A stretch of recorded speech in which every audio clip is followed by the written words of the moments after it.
So let's go to issue 18, which still includes the PUC, but also CEC, as we talk about, you know, an issue of some enduring controversy,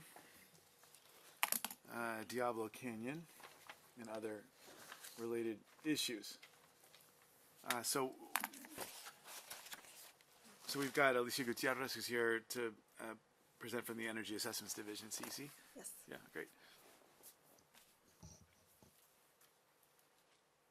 Yeah, Karen. Yeah. Oh, okay.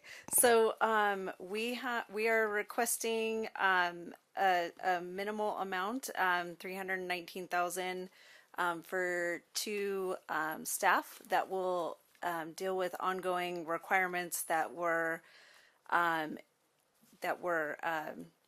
spurred by SB 846.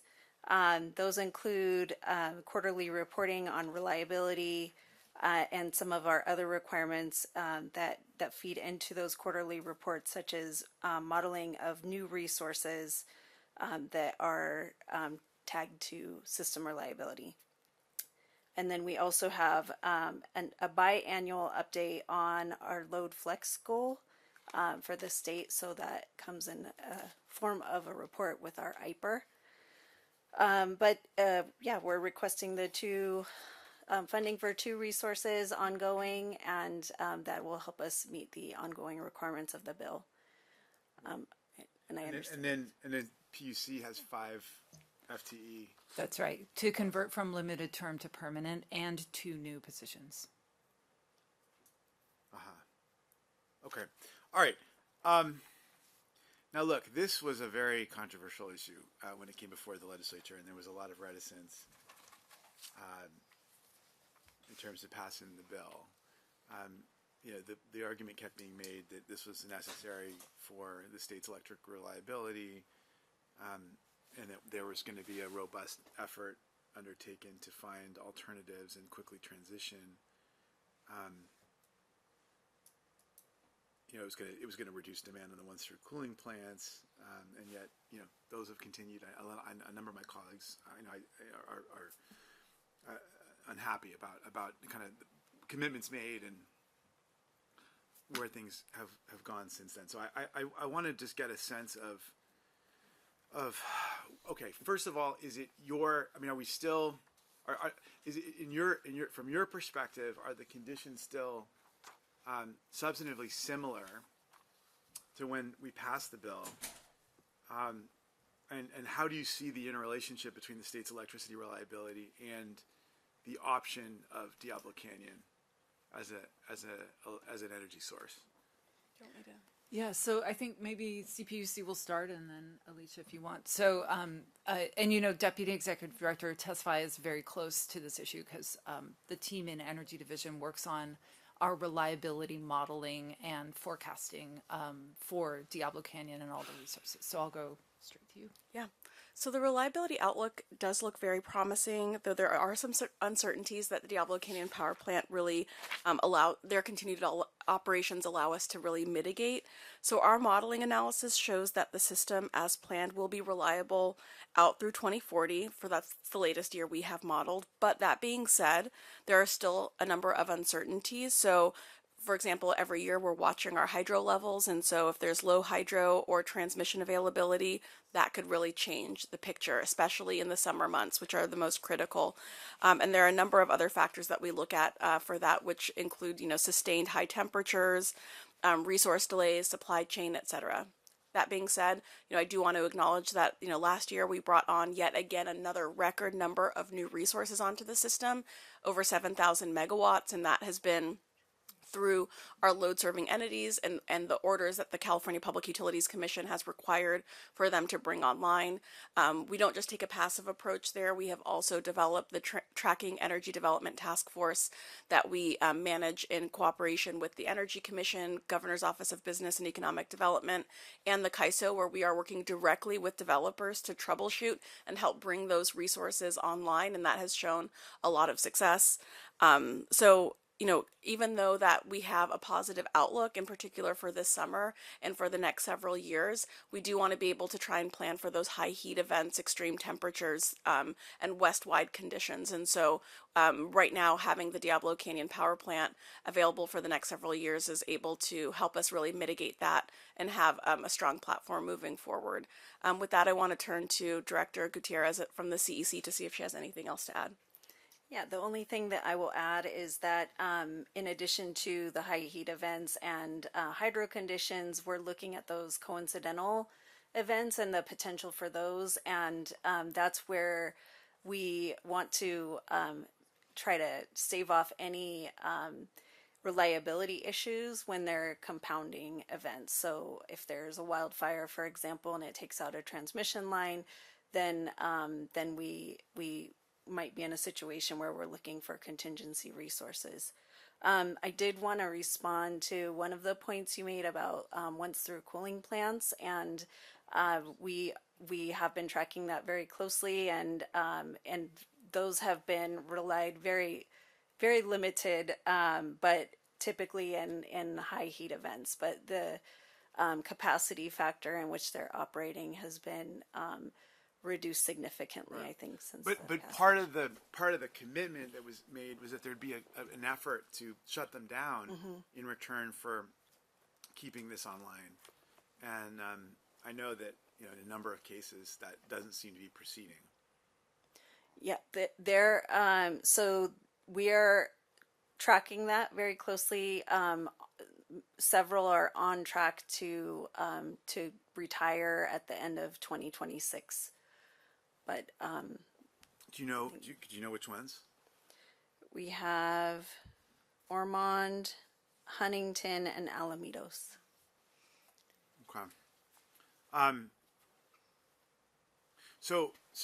Okay. So what's our progress? I mean, I hear that it's sounding like that it's your sense that Diablo is still an important part of the energy mix, at least for now. Again, commitments were made that we're gonna fast track a process for finding alternatives. What sort of progress, or how far along are we to finding alternatives? Well, I mean, I think that that 7,000 megawatt number is a key example of that. It's a historic number of resources. The year before that, we brought on over 6,000 megawatts, and it continues to increase. We're trying to keep up that momentum. I think there are also programs, for example, opt-in permitting at the CEC that have, of course, been helping to support that effort as well. And so there are a number of irons in the fire in respect to finding new ways to bring more resources online quickly. And what are our primary irons in the fire, you'd say? Well, so one is through the integrated resources planning and bringing historic new number of clean resources online. There's also, as I said, the opt-in permitting program that the legislature, I think, adopted in 2023 at the California Energy Commission. I don't want to...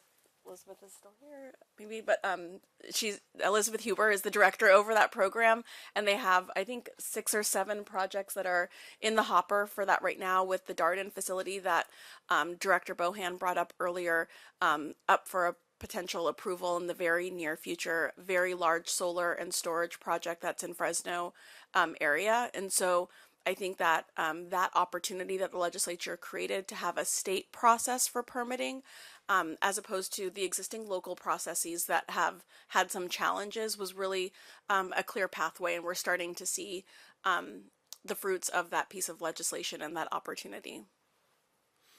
Can you give me a sense of how? I mean, why was it that the PUC made? I mean, in 2018 they came out with this pretty firm decision. Yeah.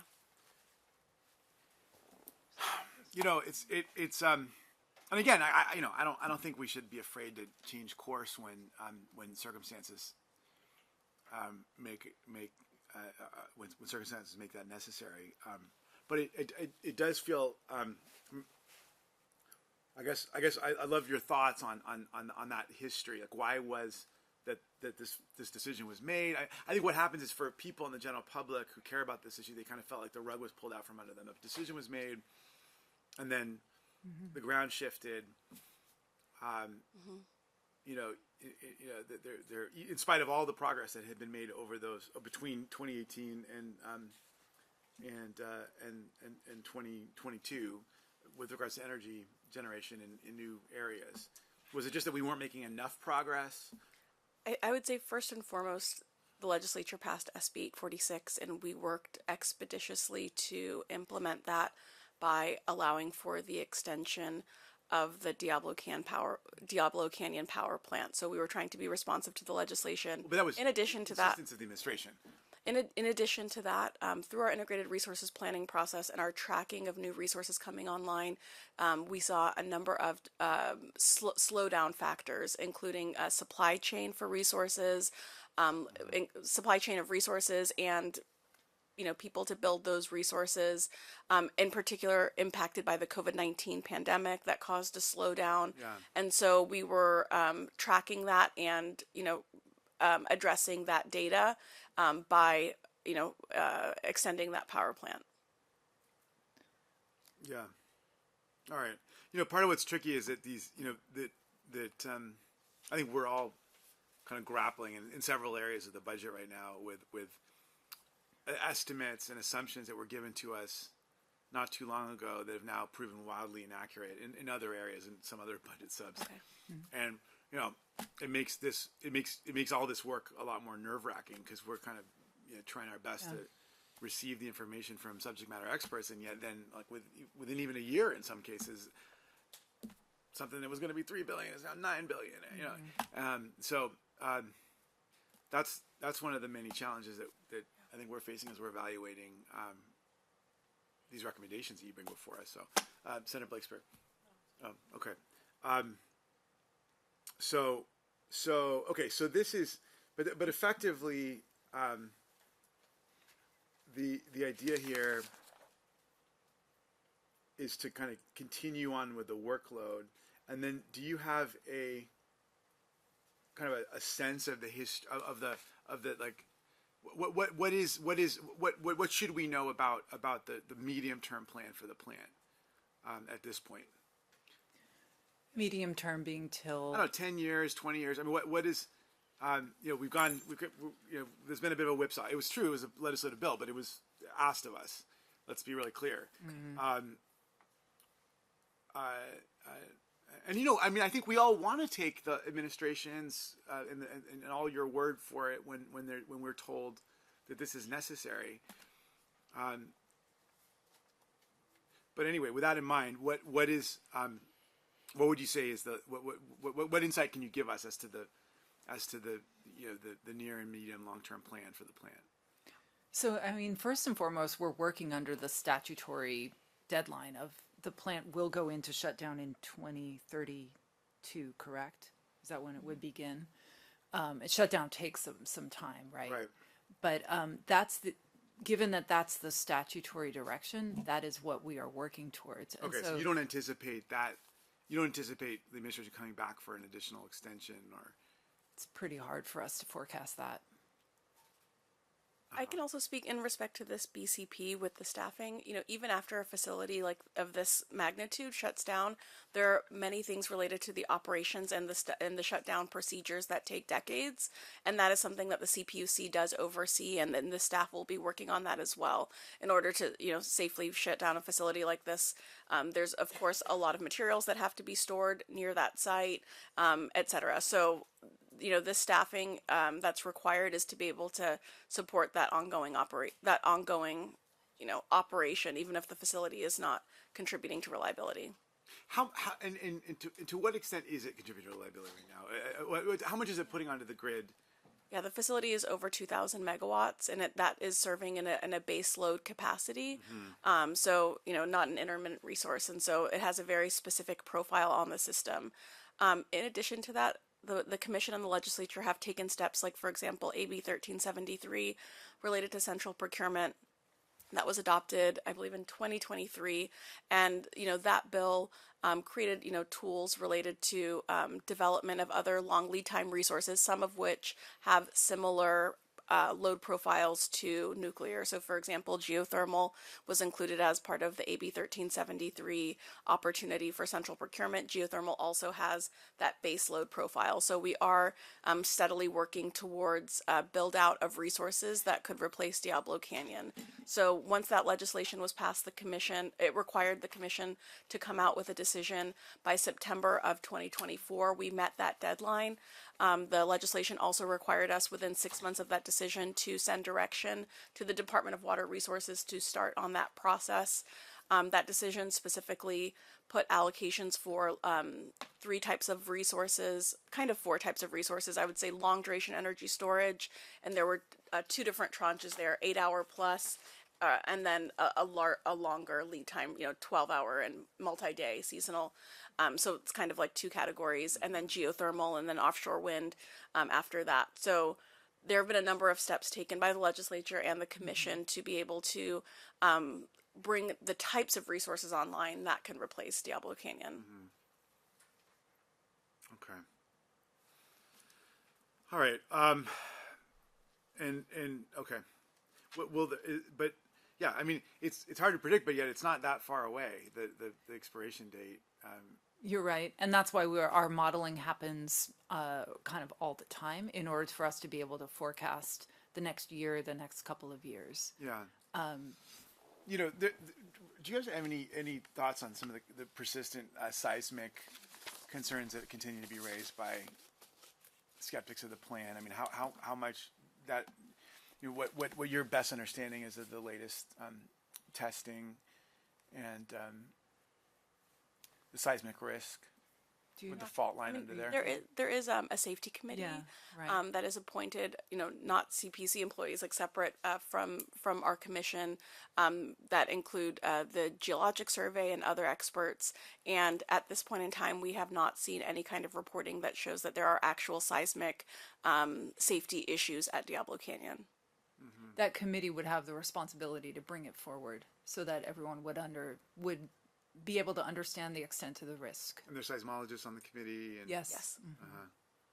And there was also a whole issue involving the testing and evaluation and kind of a cleaning of some of the facilities, with these different towers, I suppose, that are on the campus there.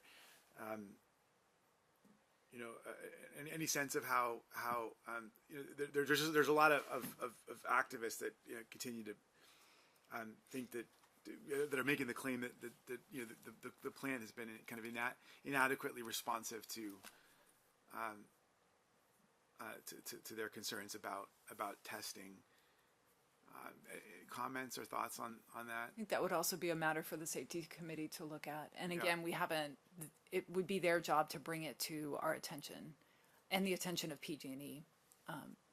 And they're given full access. They're robust. They're engaged. They're very. Yes. You've got a lot of confidence in them. Yes. Okay. Okay. All right, guys. Thank you. I appreciate it. Any no questions? No. Okay. All right. I think that brings us to public comment. We really appreciate your all your endurance through a difficult day, but I do appreciate everyone's participation very much. Thank you.